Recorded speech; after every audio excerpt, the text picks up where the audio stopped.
This video is going to be called To Adam Jackson. This is from a player that's played every single solitary Diablo from 1, 2, 3, and 4. I played 2 on launch. Before LOD, I played 3 on launch. I played LOD on launch. I played D2R on launch. Come on, you piece of junk. It's Hawg, baby. That's fair. What's the team's position on support builds? Like back in D3, we have CDPS, Demon Hunters, and Barb style builds. Dude, do they have a place Gazzy for with the moving forward? fucking W, man. That's a good question. It's a fucking amazing question, Adam. I think so, but we have to be careful. Oh. We were a lot more scared about it when we launched the game. I remember people kept asking me, like, Adam, make more support builds, make more things. Like cross synergy is really cool, and I agree it's cool. The other side of that is kind of that issue we deal with forever of group versus solo play. Is that the better we make a support build, the more we're saying the best way to play this game is to go with 4 people, support your friends, and you get No. Hold on. Let me clarify this for him. Just in case he watches. Okay, I'm gonna try. It's not gonna happen, but I'm gonna try to clarify that for him so he understands. Okay.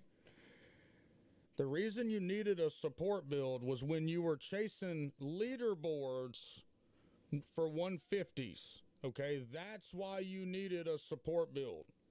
So that's the only reason that it mattered. That's the only sphere that it mattered, was chasing leaderboards on GR 150. So those people that were playing, that was the end game. That was for sweaty, super tryhards. That was pretty much, it already gated itself. So that's why you needed support builds. So you really don't have to worry about that there, because the leaderboard is already divided 4, 3, 2, 1. So the single players already have their own thing. No, I'm good. My blood pressure's good. I'm just animated. I'm larger than life, and I'm just passionate about this fucking franchise, and I'm just trying to correct some. I'm just trying to put my point of view and my feedback out there so that you can, a guy that's kind of new to ARPG and Diablo, can understand why you needed that, and it's not as big of a problem as they anticipate it to be. I think they look at some of these things as bigger than they really are and don't understand the scope or how niche running 150 leaderboards that you needed the support, like a streamer like Gazzy is talking about, right? Of course Gazzy would be running 150 leaderboards. It's not a damn solo, or it's not solo. It's not a casual thing. You know, you're kind of gated to that. So it's not something that you get what I'm saying. I'm just trying to provide that. It's a very niche in-game activity that you would need supports for. So chasing leaderboards.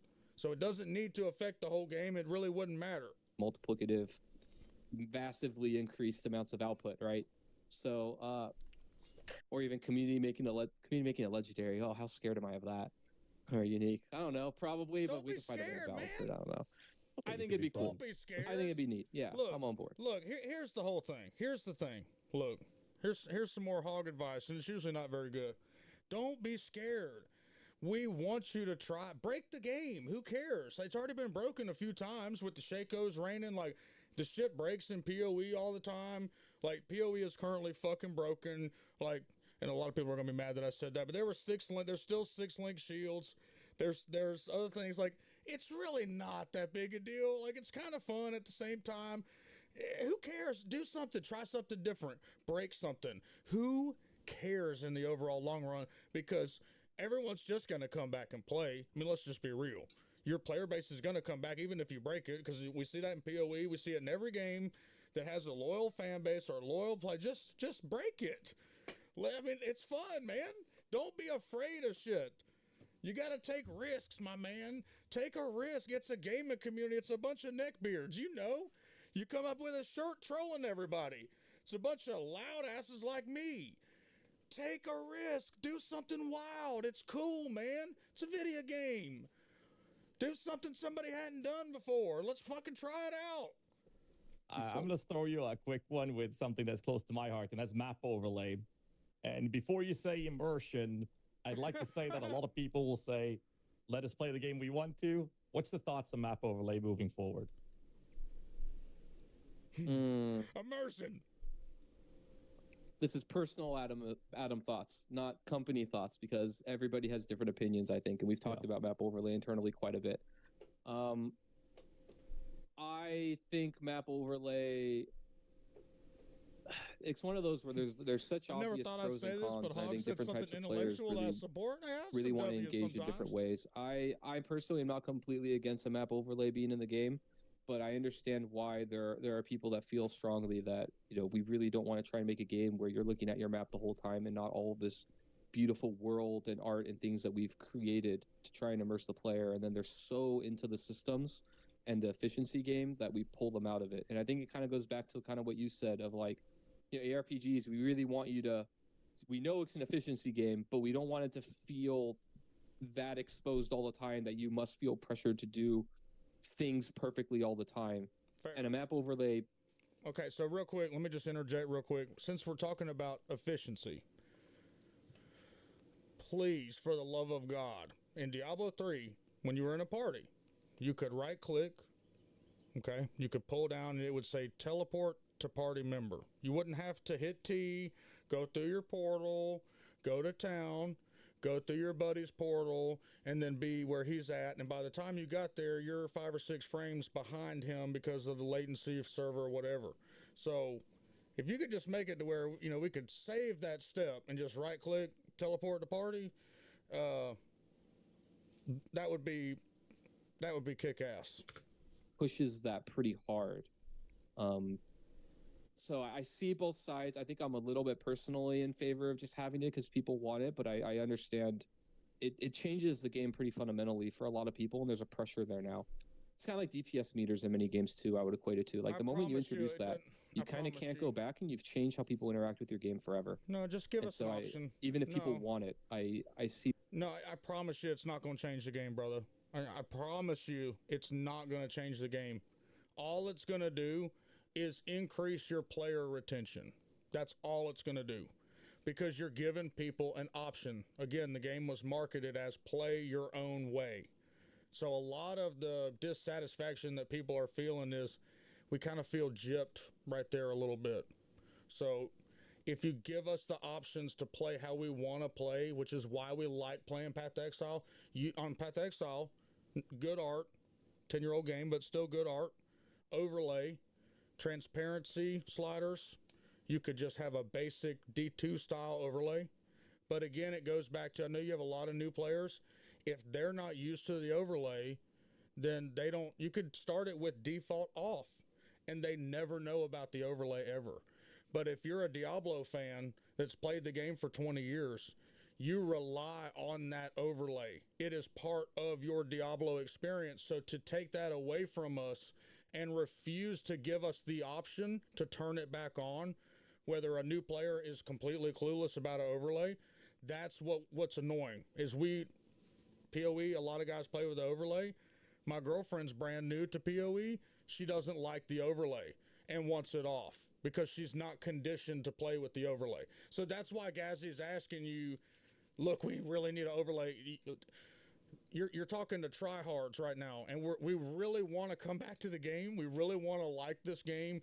We want to be immersed. We want to play. But for us to feel like the game's good, we need those certain things to help us feel that way, you see? So please, default new players, default without it, and then give us the option to have the overlay if we want it. And then that's a problem solved. You never have to hear anybody gripe, bitch about it again. And it's just literally play your own way. It's an option. I mean, if you want to see something in depth, you can see something in depth.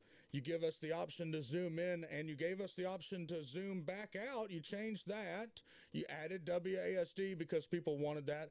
I'm a true ARPG, like aficionado, I guess. Like, I don't think ARPG should be played with WASD, but that doesn't mean I didn't want it in the game, and people got to play it that way. It doesn't affect what I do. It's the same thing with an overlay. It's not going to fundamentally change the way that the game is played, just like WASD movement did not fundamentally change the way the game was played.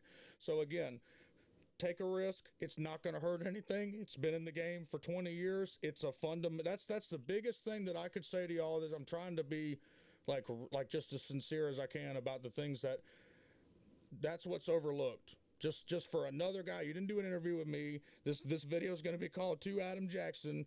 This is from a player that's played every single solitary Diablo from 1, 2, 3, and 4. I played 2 on launch, but 4 LOD. I played 3 on launch. I played LOD on launch. I played D2R on launch. I played the Lobby Simulator 2022. I actually started that meme then. I've been in every single one except for Immortal. Those are the reasons why the tryhards are not staying in the game, because the stuff that we love about Diablo is no longer there. Stuff like that was in Diablo 3. So all you have to do is go back and look at your other games and say, what are fundamental parts of the game that need to be introduced to the game? Quality of life things, simple overlay, simple things like that I'm talking about. And that will solve a lot of the bitching, 100%. Now, it's not going to solve people crying for content. It's not going to solve the end game, because I feel like, honestly, that's a perpetuated Diablo argument. I have been a part of this community for 20 fucking years. I have seen that over and over. And the argument between Diablo 2, it doesn't have an end game, it's just running shit, and people saying it has an end game has existed for 20 years. That's never going away. That's always going to be a problem. You say it's about Diablo. By the way, where the fuck is Diablo? Isn't the whole game should be about him? Well, that's a very obvious complaint. I'm not including that in this because on the slim chance that he were to see this, I want to realistically, in his power, what he could do. It's way more realistic to try to give our point of view from someone that's a member of this side of the community of why we want these things, why Gazzy's asking for that, why he's seen this non-stop asked over and over again, and how it's not going to affect the game in the way that he thinks it is. That's a lot more realistic than chewing his ass out about not putting Diablo in the game, because he has nothing to do with that whatsoever. We do on the team of like, hey, why does this work the way it does? And can we find a way to make it work and get what we want, right? Like when you counter back at me with like the strongholds question, like, can't we, okay, Adam, I listened to you. I understand your problem space. Now that I've thought about it, can we do this, and why or why not? Okay, so this is what I'll address as a consumer. So this is our role. Our role, your role is to design a game or design the classes or whatever your responsibilities are at Blizzard. Our job is to interpret what you present us from game, data, interviews, all of this, and give you our feedback. And so personally, I could care less about game design. I don't want to know why you have this or this. I don't, me and a lot of other people could care less about game design. The reason a player or a streamer or a YouTuber is to bring a question like, do you have any plans for strongholds, or what could you potentially do with strongholds? They're expressing an interest to you in that particular area, or they're giving you a subtle hint as, hey man, these are areas that we've missed out on in your world that's already generated that you could potentially use for more content. That's it. So when you counter that with, let's give you an education on game development, it does. Some people, depending on where in the country you're at, might take that as the wrong way and not want to hear that. They just want to hear, that's something really cool we could look at for the future. Like that's if you can't do it because you're limited due to systems or engine design or whatever, totally understandable. But we don't need an education on, it would be like me teaching somebody, this is why I can't fix your transmission, because the underdrive compounder on the C2 clutch broke. Like nobody, it's irrelevant. We just want to know, hey, can this be done? This is something, potential area for y'all to look at that would be cool. Like I said, with the season, with the Wolves or the Iron Wolves or whatever, instead of just giving us a little progression thing, you should have said, hey, let's take us back to where our old dungeon or whatever, and it would have been a stronghold. And in that stronghold could have been an infinite scaling dungeon, and all you would have to do is have a portal in the stronghold area that takes you to another dungeon. It's just extra content. But that's why people ask. That's why people ask for stuff like that. It's not to learn about game development. We don't need a presentation together. We just need a really cool game. That's all.